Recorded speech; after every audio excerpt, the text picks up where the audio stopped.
Salut à tous, alors je me suis amusé à faire une petite vidéo sur la voiture électrique que j'attends, la voiture électrique parfaite. Donc commençons avec ses dimensions, je pense que les dimensions de la Leaf 2 sont pas mal.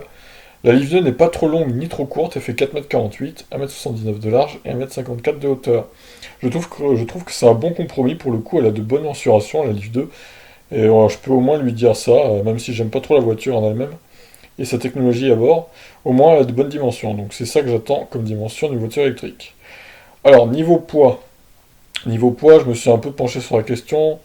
Je me suis dit avec la batterie que je vais mettre dedans, je pense qu'une tonne 5, ce sera un bon compromis. Et c'est le poids de la Ioniq, donc la plus efficiente du marché. Donc une tonne 5 max, pour moi, ce serait le poids parfait d'une voiture électrique. Alors niveau recharge en courant alternatif, j'ai mis 22 kW comme la Zoé, donc ça c'est un avantage de la Zoé. Avoir une recharge en courant alternatif de 22 kW, c'est vraiment pas mal.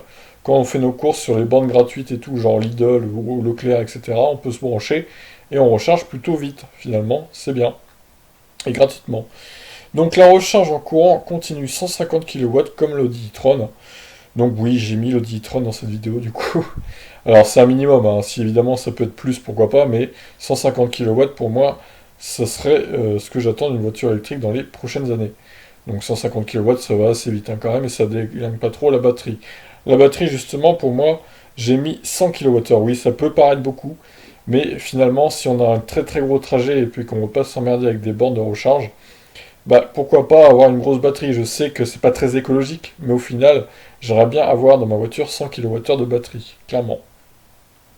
Alors, sur la conduite autonome, moi, je pense que j'aimerais beaucoup avoir une voiture électrique qui a l'autopilote de Tesla, ou quasi similaire, quoi, parce que eux, ils sont clairement en avance sur tout le monde. Et même les détracteurs de Tesla, ils peuvent pas dire le contraire, hein. Donc j'aimerais un autopilote qui soit aussi performant que celui de Tesla.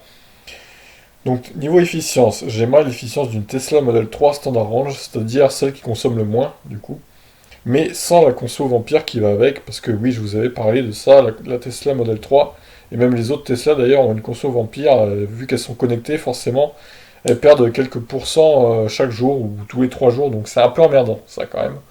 Alors pour l'autonomie, j'aimerais une voiture électrique qui a 1000 km d'autonomie, comme la Tesla Roadster, la future Tesla Roadster.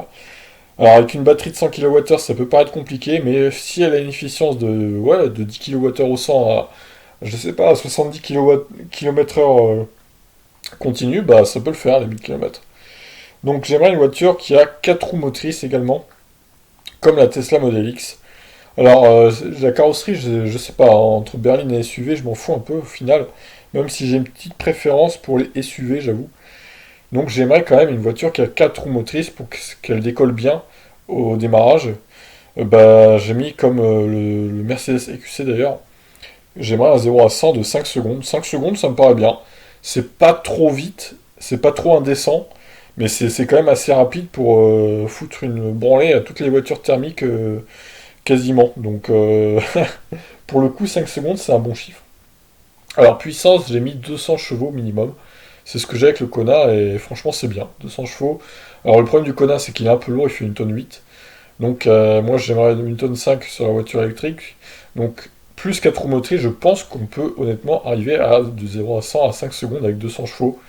C'est faisable, hein. Franchement avec 1500 kg et 4 roues motrices. Alors le coffre, j'ai mis comme le Kia e-Niro.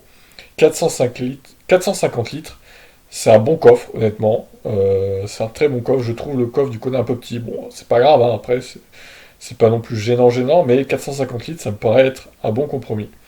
Alors, le tarif maintenant. J'aimerais, pour tout ça, pas payer plus de 30 000 euros.